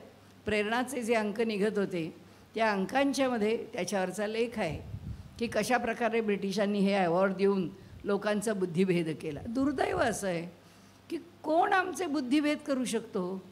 आम्हाला जर स्वतःला फार शहाणपण आहे असं जर वाटत असेल तर दुसऱ्याची बुद्धी आमच्या बुद्धीवर स्वार होते. म्हणजे आमची बुद्धी काय राहिली? ज्या बुद्धीचा फार अहंकार आहे आम्हाला, मी फार शहाणा आहे, काय ते मला कळतं, मग दुसऱ्याच्या बोलण्याने आमची बुद्धी प्रभावित कशी होते? मग हिला शहाणी कशी म्हणायची? कसं म्हणणार याला शहाणं? जर खरंच आमची बुद्धी जर योग्य असेल, त्यांनी सांगितलं आहे की बुद्धीसुद्धा कुणाची योग्य? किंवा उपनिषद म्हणतात ते धीराहा, ते धीर पुरुष, की कोणत्याही परिस्थिती. आजही आपल्याला मोदी तसंच आवाहन करतात किंवा मोदींच्या करता इतर लोक व्हॉट्सॲपवरून सारखं आवाहन करतात की एक लक्षात घ्या, ह्या राजवटीच्या विरुद्ध जितकं काही लिहिलं जाईल, जितकं काही विकृतीकरण होईल, सगळं ऐका, वाचा, तिथंच सोडून द्या आणि गप्प बसा. आज काय चाललं आहे आणि ते काय करता आहेत हे आम्हाला कळत नाही. कशावर तरी विश्वासच ठेवायचा तर जी सकारात्मक बाजू आहे तिच्यावर ठेवा.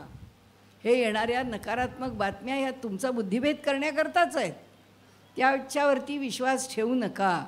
सांगण्याचा हेतू असा आहे की त्यांनी सांगितलं की प्रभू रामचंद्रांच्या चरित्रावरती सुद्धा काहीही येईल, काहीही सांगितलं जाईल किंवा त्या ठिकाणी जे जे घडेल त्या घडणाऱ्या कोणत्याही घटनां. आता लोक नाही का म्हणत, हो राम पुष्कळ चांगले म्हणतात, मग सीतेचा का त्याग केला? तुम्हाला विचारून नाही केला, तुम्हाला वाईट वाटेल म्हणून नाही केला, काय करायला पाहिजे ते त्यांना योग्य वाटलं म्हणून केला. आणि त्यांनी जो केला तो त्यावेळेच्या समाजाने स्वीकारला. आणि त्या समाजाने स्वीकारला म्हणजे तो धर्मी आहे म्हणून झाला. आणि त्याग नाहीच केला. त्यावेळच्या समाजाच्या प्रजानुरंजनात राजाच्या करता जे नियम सांगितले आहेत त्या नियमांच्या पालनातच तो त्याग करावा लागला. अहो, समोरासमोर कोणीच बोलत नाही, रामायण काढून कोणीच बोलत नाही.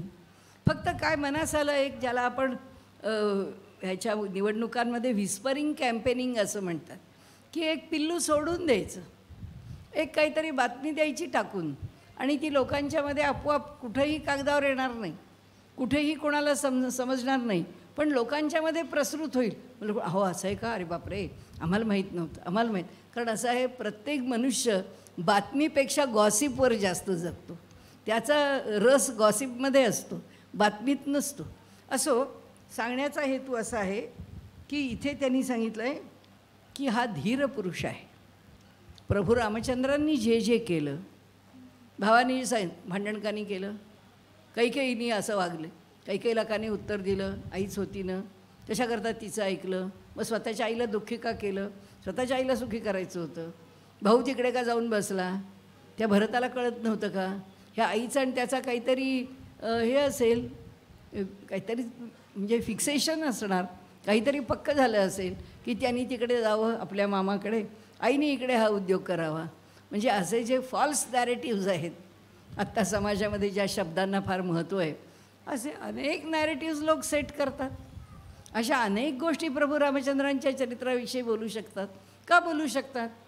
कारण चरित्रामध्ये सगळं काही अत्यंत सात्विक आहे, सगळं काही आचरणाची कठोर परीक्षा घेणार आहे. आचरणाला जर निकषच लावायचा तर तो परमोच्च निकष आहे. त्याच्या पुढे जाऊन आणखीन लौकिक जगामध्ये आणखीन काही उत्तम आचरणाचा पर्याय राहूच शकत नाही. असं आदर्श जीवन प्रभू रामचंद्रांचं आहे, असा आदर्श व्यवहार प्रभू रामचंद्रांचा आहे.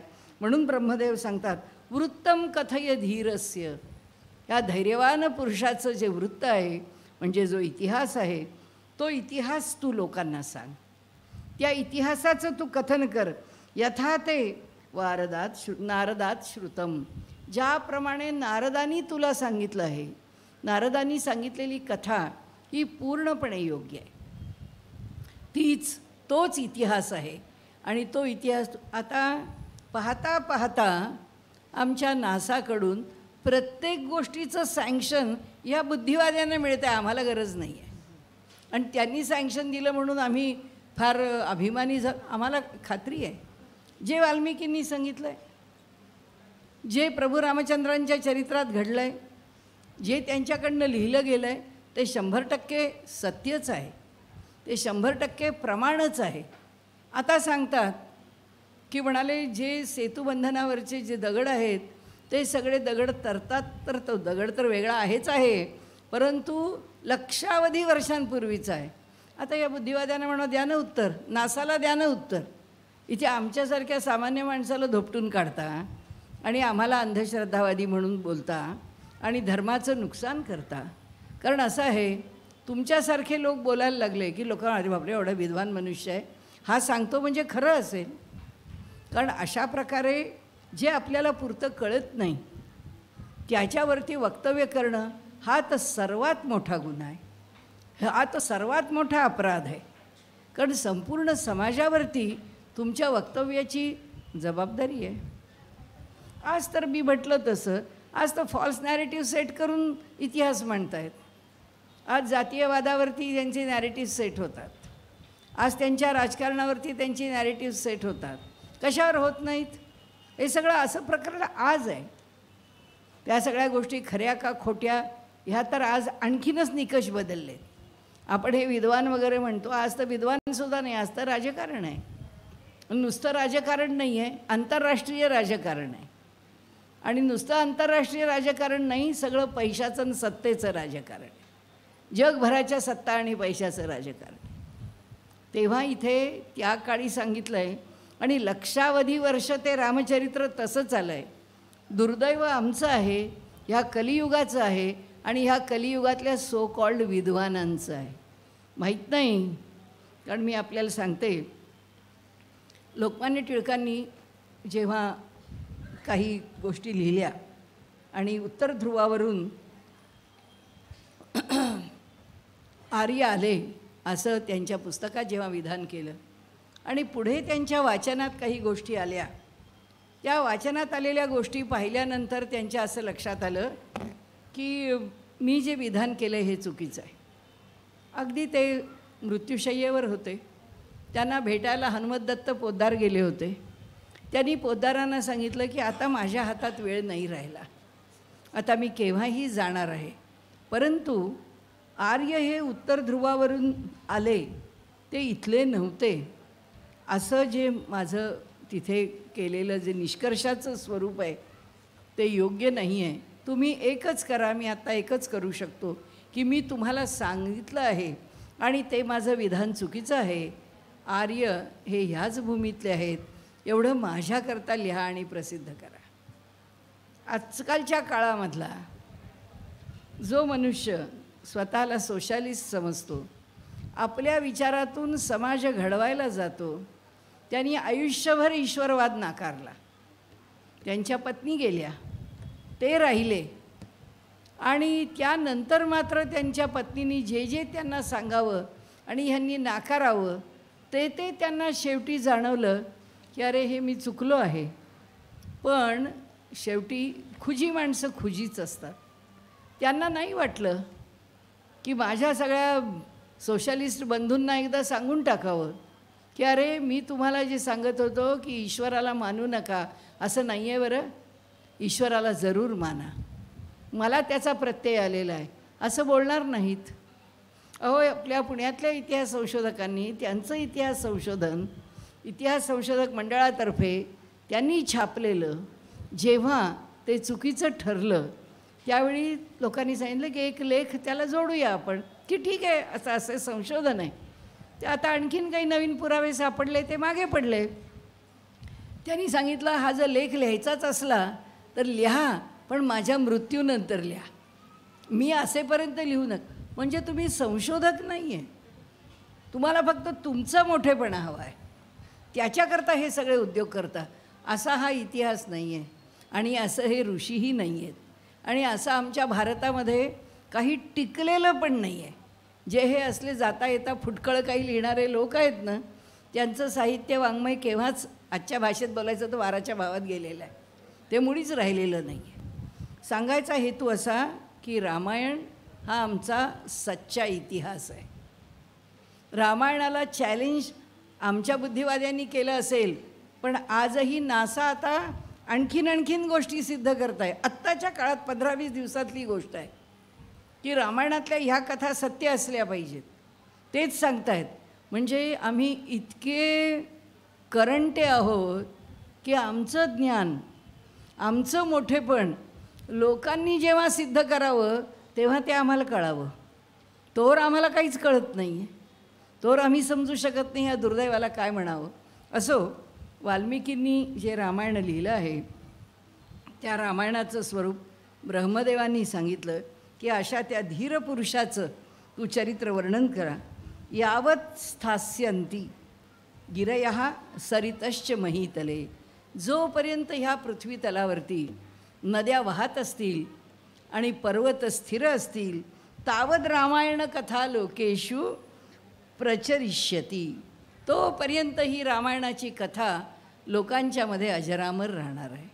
रामकथा अजरामरच आहे आणि त्यामुळे रामकथा तिचं मोठेपण आजच्या समाजामध्ये, आजच्या परिस्थितीमध्ये रामकथेची महती म्हणजे आपण काय म्हणतो, का रामायणासारखं युद्ध होणार आहे, का इथं कोणी रावण आहे, का इथे सीतेला कोणी नेली आहे पळून, काय आहे काय, ह्या सगळ्या गोष्टी लक्षणाने जरी घेतल्या तरीसुद्धा उत्तर द्यायच्या, तरी या प्रत्येक गोष्टीचं उत्तर आजच्या काळात तर आहेच आहे. पण त्याच्याही पेक्षा रामकथा ह्या काळाला तारणारी का आहे, एकच कारण आहे आणि ते कारण म्हणजे रामचरित्र अत्यंत पुण्यवान आहे.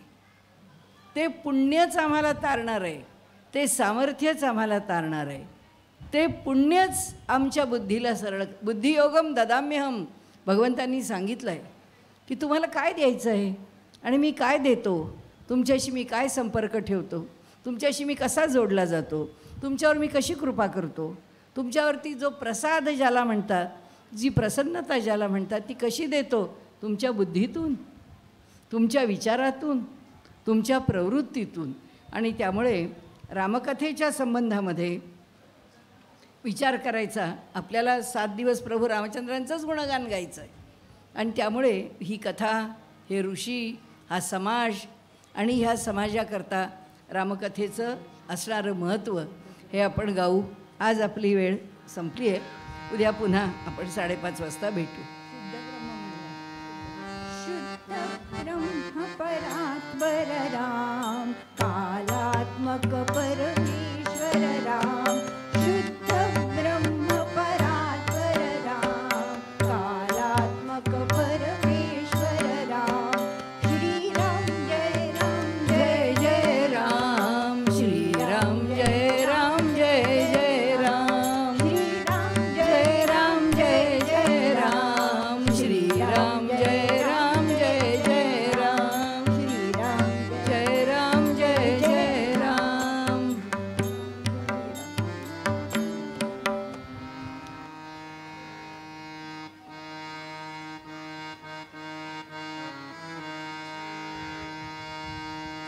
श्रीराम नाम नौका भवसागरी तराया. राम नाम नौका भवसागरी तराया. मदमोह लोभ सुसरी किती डंखती विषारी. ते दुःख शांत माया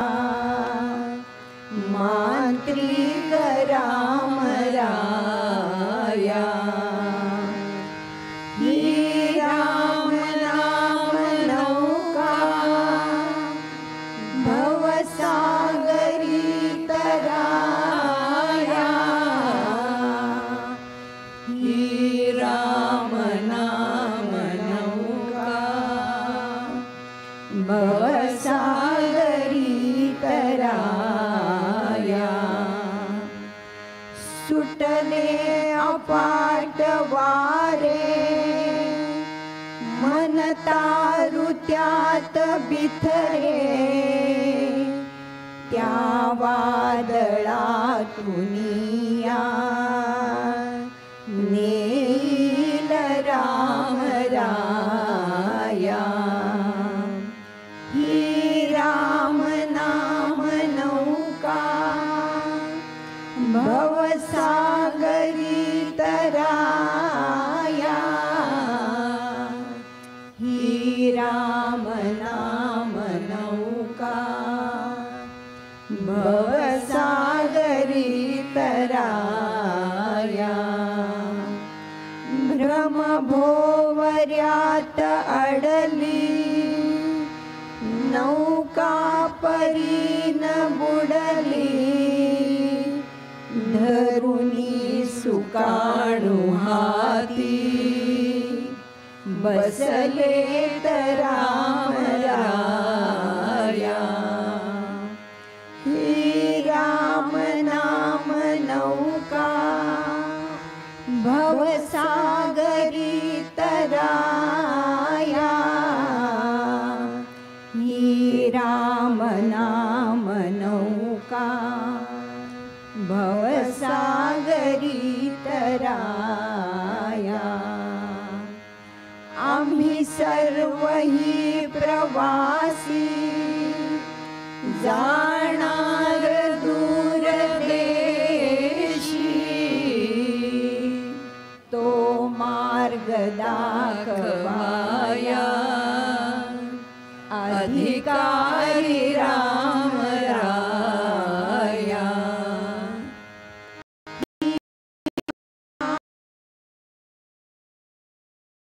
भवसागरी तराया.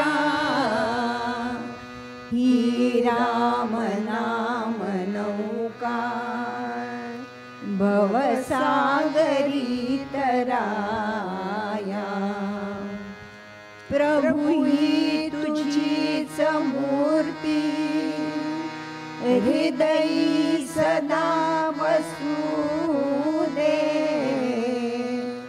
मम मानसी पूजेची वृत्ती सदा सुदे. जगतात सौख्य नाही आलो तुझ्याच पाया. ही राम नाम नौका भवसागरी तराया. ही राम नाम नौका भवसागरी तराया. ही राम नाम नौका भवसागरी तराया. भवसागरी तराया. भवसागरी तराया.